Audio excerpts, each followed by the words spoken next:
Baik, di sini saya akan menjelaskan modus data tunggal.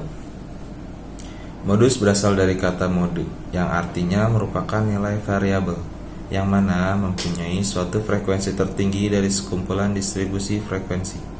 Modus juga bisa digunakan tidak hanya pada data kuantitatif, tetapi juga data kualitatif. Modus berarti dianggap sebagai nilai, yang mana menunjukkan nilai terkonsentrasi dari sekumpulan data. Untuk data yang tunggal bisa diselesaikan dengan cara A. Mencari nilai yang paling banyak muncul dari beberapa kumpulan data. B. Kemudian nilai yang paling banyak muncul tersebut dinamakan dengan modus. Berikut adalah contoh soalnya. Sinyal siapa? Sinyal aku ya. Baik, kemudian ada poin B, yaitu modus data kelompok.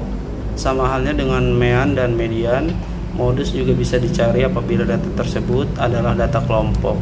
Adapun cara atau langkah-langkah dalam menyelesaikan permasalahan modus pada data kelompok, ada beberapa langkah tersebut. Yang pertama, harus mencari kelompok data yang mana mempunyai frekuensi tertinggi atau frekuensi yang paling banyak.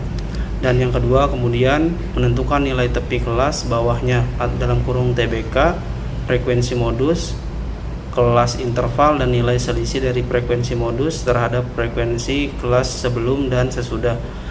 Dalam hal ini adalah dalam kurung D1 dan D2, tutup kurung. Dan yang terakhir adalah menggunakan rumus modus data kelompok, adalah di mana TBK MO sama dengan tepi bawah kelas dari modus, dan D1 sama dengan selisih frekuensi modus terhadap frekuensi sebelum, dan D2 sama dengan selisih frekuensi modus terhadap frekuensi sesudah, dan C1 atau CI panjang interval. Untuk contoh soalnya silakan lihat di layar berikut. Terima kasih.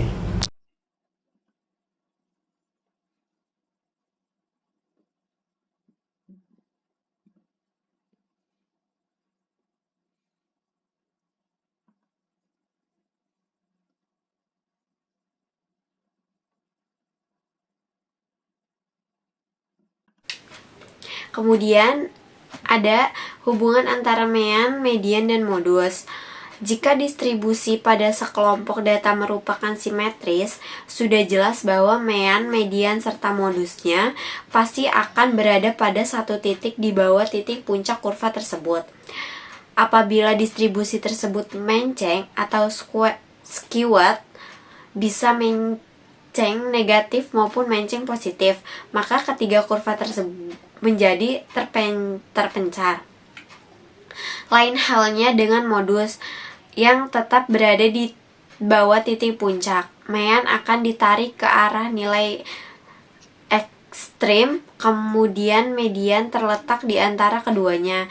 Dalam penafsirannya bisa memperhatikan gambar berikut yang ada di samping. Perbedaan antara ketiganya yaitu ada asimetris negatif, simetris, dan asimetris positif. Modus sendiri memang tidak sering diterapkan dalam dunia bisnis karena pada sekelompok data memungkinkan tidak ada modus, atau bisa jadi ada BI modus atau bahkan multimodus. Dalam distribusi frekuensi memang modus sering digunakan. Kebutuhan yang sering digunakan adalah mean atau rata-rata, karena banyak data yang hanya menginginkan beberapa nilai rata-rata data tersebut.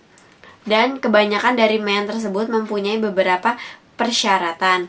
Dalam distribusi yang menceng